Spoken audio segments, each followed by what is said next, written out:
good, Troy? How you living, bro? Man, everything's good, man.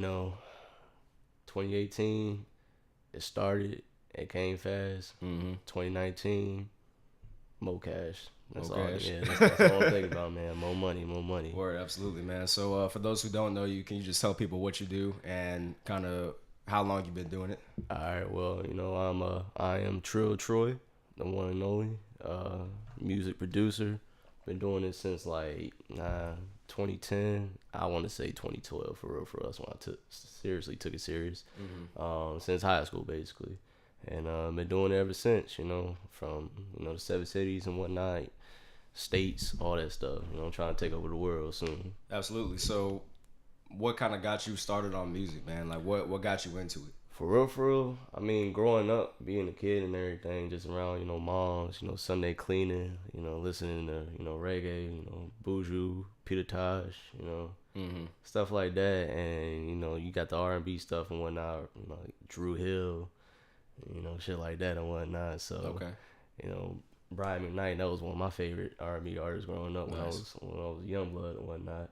Other than that, I mean, it's just my entire life I always had this connection with like sounds and stuff like that. Like I never really cared as much as like books and like sports and like even video games and whatnot. Just like give me some music. I had a little cassette player and then a little CD player and just boom, I just listen to music. Okay. Like that's all it was. And then I guess what really got me into it, I would have to say Currency. When I first heard Currency, it's my favorite rapper of all time. Like that's when I knew that I wanna make music for real because like his beat selection, it was just crazy. Like the jazz sound,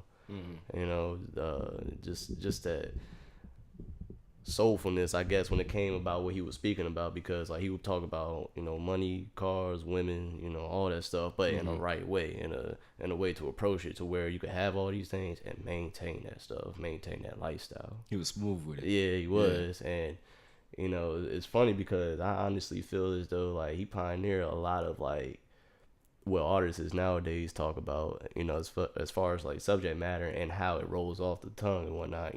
People will like to say that Currency is probably the original mumble rapper because of how he Really?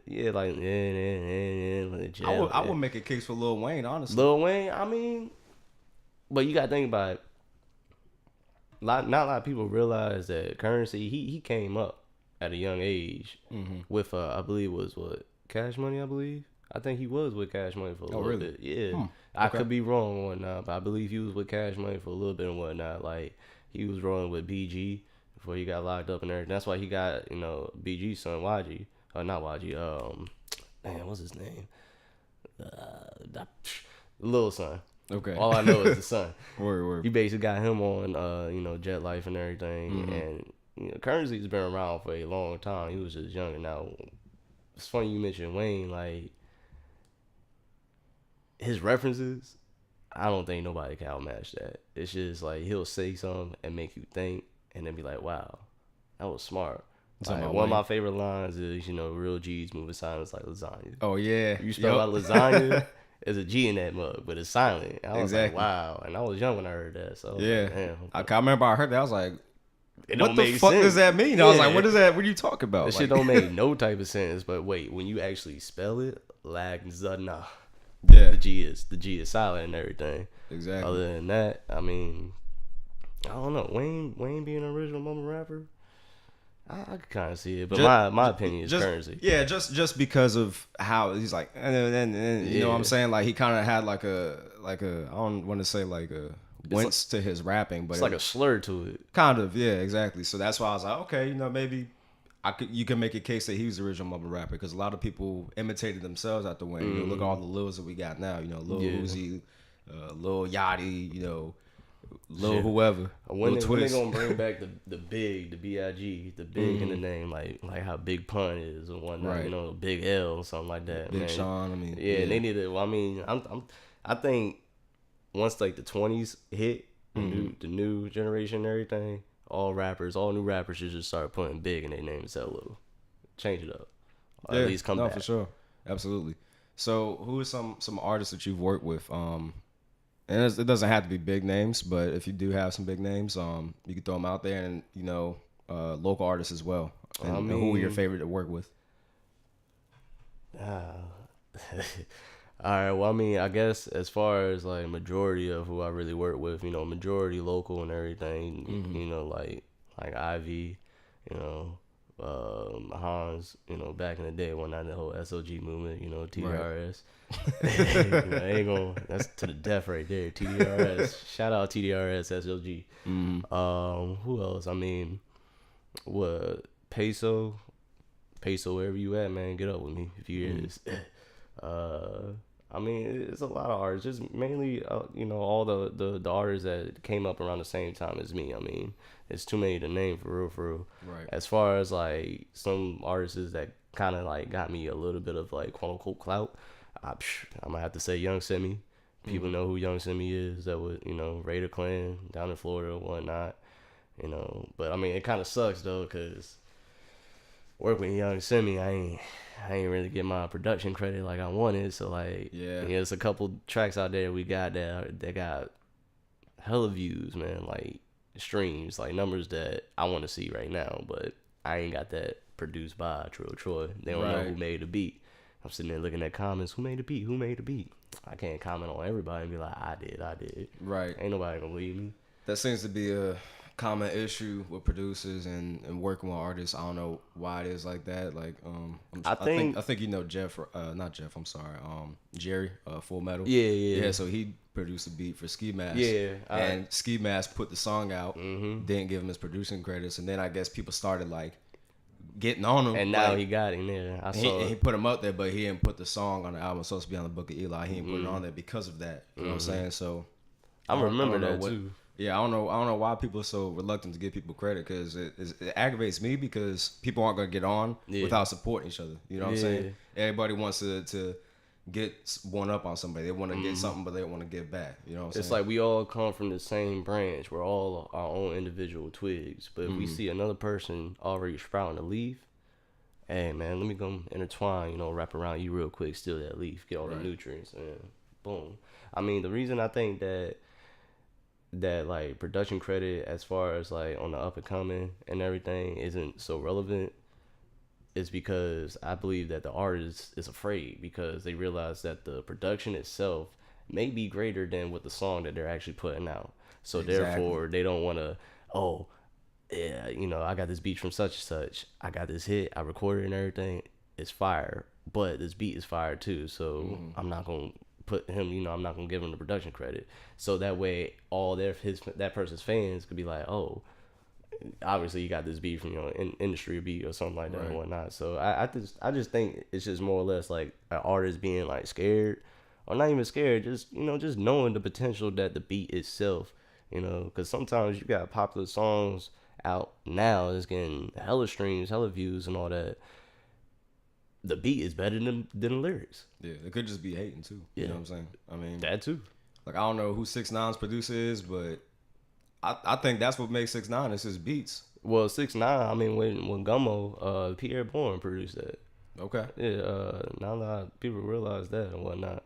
That was like his breakout hit, in my opinion.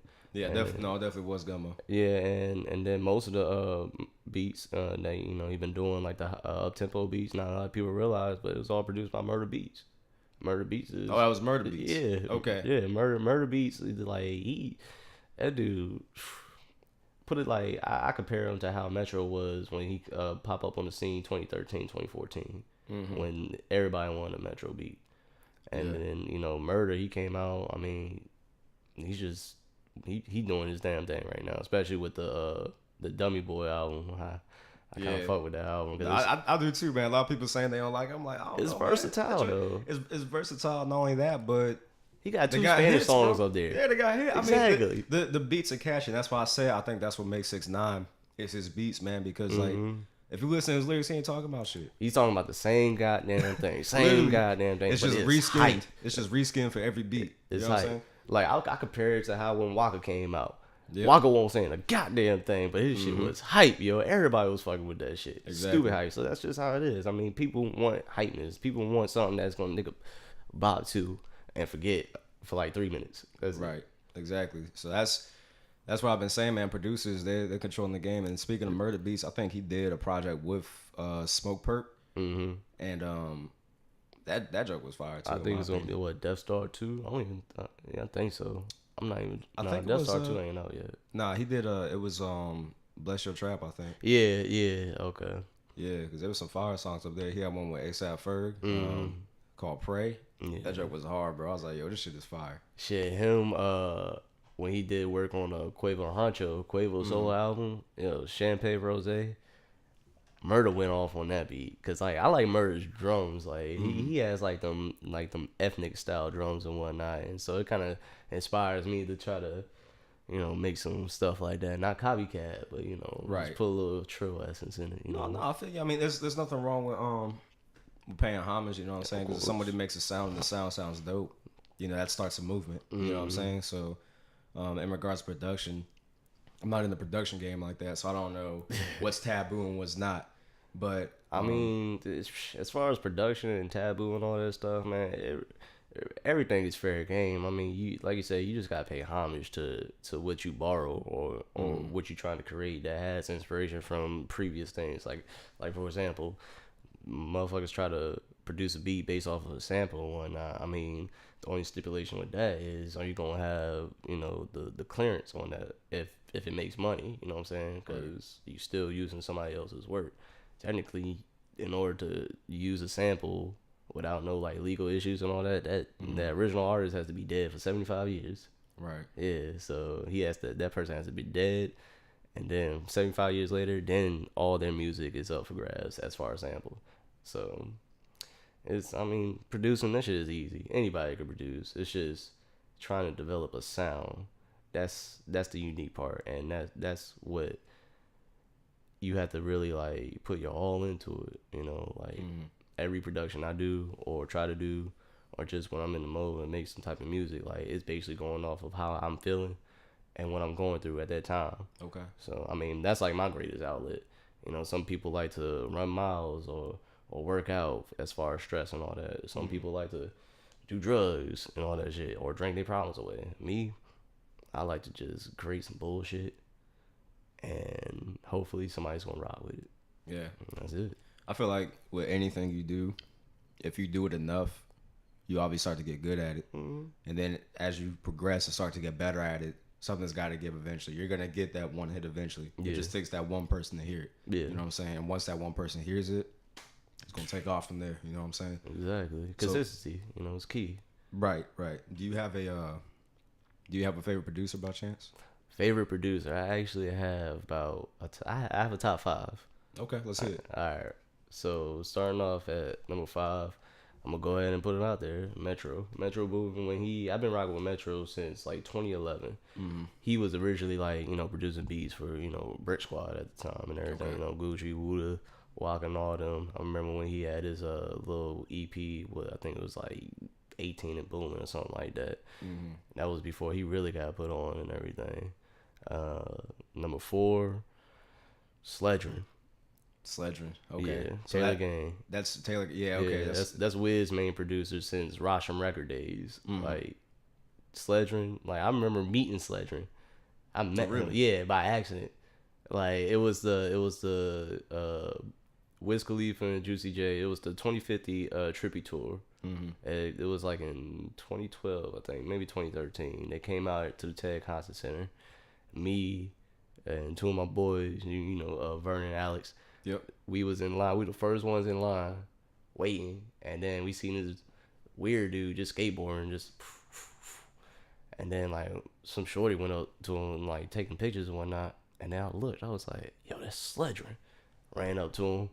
We just dap up and everything, chopped it up and whatnot. Had a little Joan. He wanted to smoke and whatnot. So that was it. All I could say is I had the privilege to sit there and blaze a joint with Sledgerin. One of my favorite producers. That's crazy. And that was like at the start of me making beats. Okay. So that was number 4. Number 3,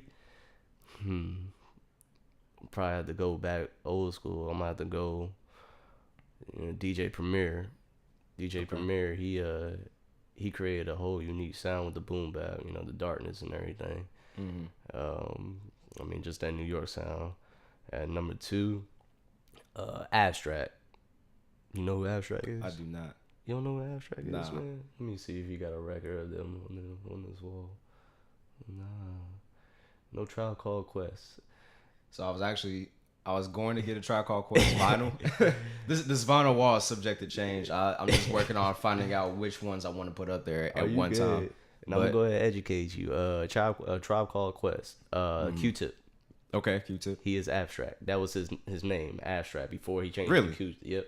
See, okay. not a lot of people know this. So yo. it's like 2 Chainz, and before 2 Chainz, it's Titty Boy, yeah, Okay. yeah. But see, here's the thing, though. See, in the from like the late '80s, from like '88 up until like the mid '90s, up to like '95, Q-Tip was the main producer. He was like the Metro Boom at the time. He was the one producing all those jazz type baps and whatnot.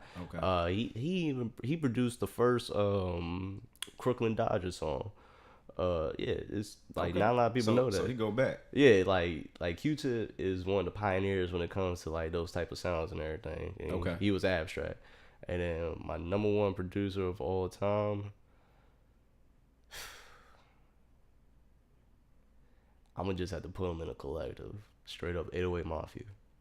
Okay, 808 Mafia, yeah, Yeah. man, because they made 808 so Mafia, many. yo. Oh my god, man, yeah. No, I've been rocking with 808 Mafia since like they don't even have the same members no more. Like their only original members is Southside and TM88. But 808 Mafia, it was them two, Lex Luger, who else? D-Dot Boy, Perp on the Beat, Tarantino, just Sony Digital at the time. You know what's crazy?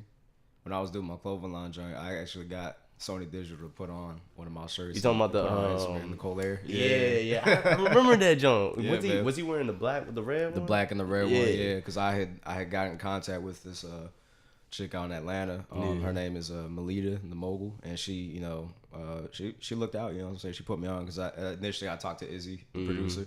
Oh, Izzy the producer? Yeah, because he's from Norfolk, I think, right? Is he? I think it's Norfolk or Newport News. I linked up with him in like Newport News / Hampton. I know he's from the area. He's from one of the cities, though. Yeah, he's from 757, but I had linked up with him and I gave him a bunch of shirts, and then he posted on Instagram, and then Melita saw it. She hit me up. It's like, hey, I see you're doing this stuff.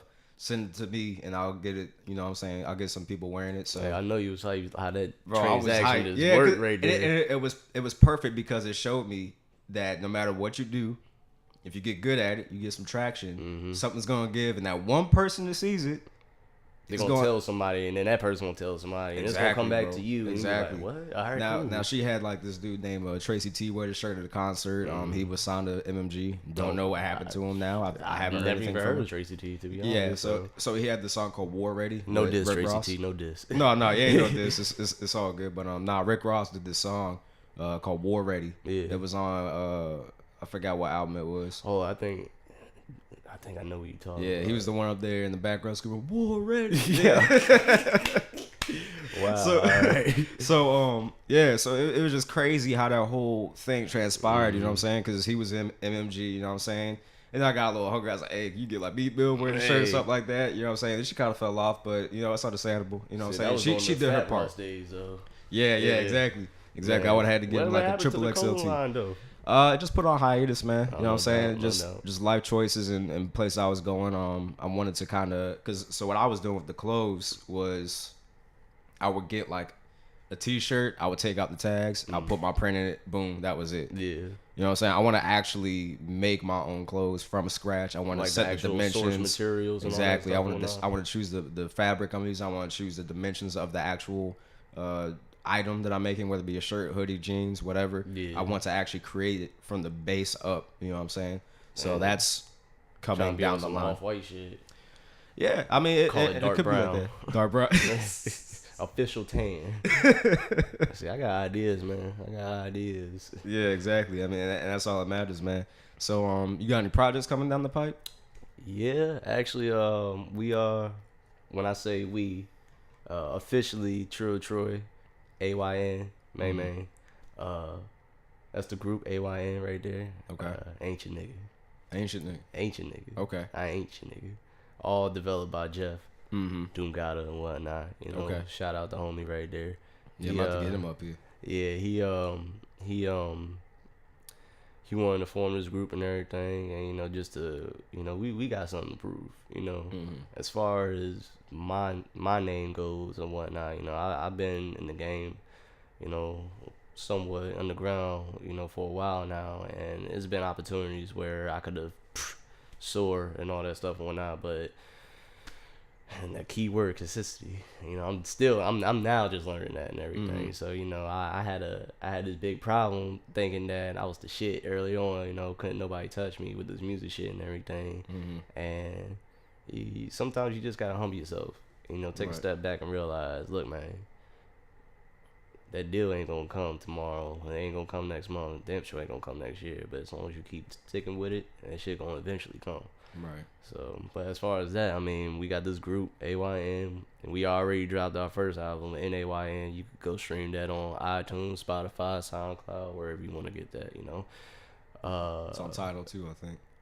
I think so, maybe. He's the one that posted it. I just spread the love, that's all. Word. I just spread the love. I feel you. The cover art, though, I had some ideas with that, though. Okay, sweet. But AYN, it is AYN Doomgata, AYN Maymay.